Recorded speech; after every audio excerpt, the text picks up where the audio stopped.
Indian just introduced their all-new Scout 60 lineup to pair along with their standard Scouts. And the best part of it all is that the price starts at $9,999, which is just incredible. That's around $2,000 lower than their previous Gen 60 models. But why is it cheaper? And what are the differences? Is this possibly Indian's best Scout 60 lineup to date? In today's video, we're going to address all of those questions, so let's get into it. On Indian's website, they proudly state, Scout for every rider. But how does the Scout 60 address the needs of every rider? Well, to start, they have three models within the Scout 60 to choose from. The Scout Bobber 60, the Scout 60 Classic, and the Scout Sport 60. So no matter what style you're into, Indian has got you covered. The Scout Bobber, which is their minimalist take on a bobber motorcycle that's all blacked out and looks really mean and aggressive, but has some very appealing clean lines and a low slung aesthetic. Then you have the Scout 60 Classic, which is their heritage-inspired Scout with full-size fenders, chrome finishes, and a more livelier paint color scheme. Finally, we have the Sport 60, which is their West Coast-inspired Scout with a quarter fairing, 19-inch front wheel, and mini ape handlebars. That's three great models to choose from right from the gate, right from the factory. And so the variations offered still remains in a similar set from their previous gen models. And it all starts with their new Speed Plus engine, which was introduced last year on their standard Scout lineup, which bumped up the performance, but now it makes it all the way to the Scout 60 lineup. The only difference is, however, the Speed Plus on the Scout 60 come with the 999cc engines, but still boasts about 85 horsepower and about 65 foot-pounds of torque. The performance in the previous Scout 60 models came in at about 78 horsepower and 65 foot-pounds of torque, so you're getting about a 10% jump in horsepower. And now this Scout 60 is more affordable than ever, and it comes with more enhancements, potentially making the new 2025 Scout 60 their best Scout 60 yet. The new Scout 60s also get just upgrades all around that are substantial when you add them all up, including it has LED lighting all around versus the previous gen. It comes with a fuel gauge, which is a nice improvement versus the previous gen. A fuel gauge may seem inconsequential, but when you don't have one, it's pretty annoying, and so it's nice to have that's just standard on the bike. It also comes with a slightly large fuel tank and has a fuel capacity at 3.4 gallons versus 3.3. And I know that 0.1 gallon might not seem like a lot, but when you have a smaller motorcycle, every little bit counts. But one thing that I think is a brilliant move by Indian is providing mid-controls as standard on the Scout 60 versus the forward controls. I honestly prefer mid-controls not only because it provides a sportier feel to the ride, it just makes it easier and quicker to put your feet on the ground when you're at a stop. I think this is going to be really advantageous for newer riders and also shorter riders, while also offering a better rider's triangle just in general. But if you want to enhance your Scout 60, change things out, you want to change mid-controls to forward controls like we talked about, Indian has you covered. And not only that, Indian has you covered in terms of other accessories and add-ons that can really enhance your ride, starting with the limited package, which adds about $700 to the total cost, but will get you ride modes, traction control, cruise control, which I think is well worth the cost.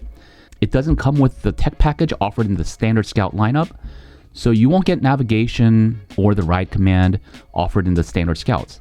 Either way, I think it's a great option for newer riders that might need a tamer ride, because you can easily put the bike on raid mode to sort of mute the power of the engine and make it a little bit less intimidating to ride. Indian also has plenty of genuine Indian parts and accessories to customize your Scout 60 to enhance your comfort, from extended reach seat and forward controls like we talked about for taller riders, detachable windshields for longer distance rides, reduced reach handlebars for shorter riders. You can accessorize your Scout 60 to better meet your needs and taste, no matter how tall or short you are or the type of riding that you'll be doing. There's a lot to be impressed by here, and I think overall Indian did a fantastic job, adding a lot of noteworthy enhancements while driving the price down. And that really truly is unheard of in today's economy, where everything is going up. Harley is definitely raising prices every year. Rarely you get a brand new model that drives the price down. But here's where I would have liked to see some changes. It's worth noting that it still comes with a 5-speed gearbox, similar to the previous gen. I personally would have liked to see a 6-gear speed box to make highway riding a little bit easier. But I can see why a 5-speed gearbox might be slightly more appropriate for this sector of cruisers. The height seat largely remains unchanged, which can be a good thing for a lot of beginner riders or shorter riders. Me personally, I would have liked to see some minor enhancements in the suspension, but again, I'm being really nitpicky here. If I'm being honest, this is a home run for Indian. I don't know how they managed to do this, but an entry-level cruiser starting at $9,999 is a great value and price that just makes it that much more accessible for the everyday rider. And they managed to enhance a lot of the aspects of their Scout 60 lineup from the previous version, which is really impressive. It's honestly quite refreshing to see a motorcycle brand that seems to understand the economic context that surrounds us right now. And I think that is going to pay dividends for them in the long run, or at least I hope it does. If you've been following my channel for a while, you might know that I've started out on a Sportster, an Iron 80D3 specifically. And I went through an Iron 83, a Sportster 48, and I really loved at the time when Harley-Davidson had a lot of variations of the Sportster to kind of suit and meet the needs of a lot of different riders, right? So the Iron 1200 had, Mini Abe. It came with a 1200cc engine, obviously. They also have the Iron 83, obviously, with the smaller displacement engine. They had a Roadster, a Sportster 48, like I mentioned. And it was really sad to see Harley-Davidson kind of slowly, over the course of time, to nix some of the models within the Sportster lineup. And I always thought that was a kind of an odd move because a beginner rider or a new rider to your brand might have different preferences for different things. I look at this move by Indian and I think it's just a really genius move that isn't being done elsewhere, right? Definitely not by Harley-Davidson. Right now, Harley-Davidson has the Nightster as sort of the entry-level motorcycle, and even that motorcycle comes in at about $12,000. I love the fact that Indian truly has a entry-level motorcycle, a motorcycle that you can get into the brand for less than $10,000, right? $9,999. Indian definitely did that purposefully, because $10,000 I think is a sweet spot where anything over might seem a little bit too expensive if it's your first motorcycle. And I've said this in previous videos so if you want the Scout Bobber 60, you can still get it with the limited package. You can still kind of deck it out however you want. And over this past summer, I had a chance to try out the Scout Bobber, the standard Scout Bobber with ride modes. And I really enjoyed having ride modes on the bike because it made the bike feel a little bit sportier. The throttle response felt snappier.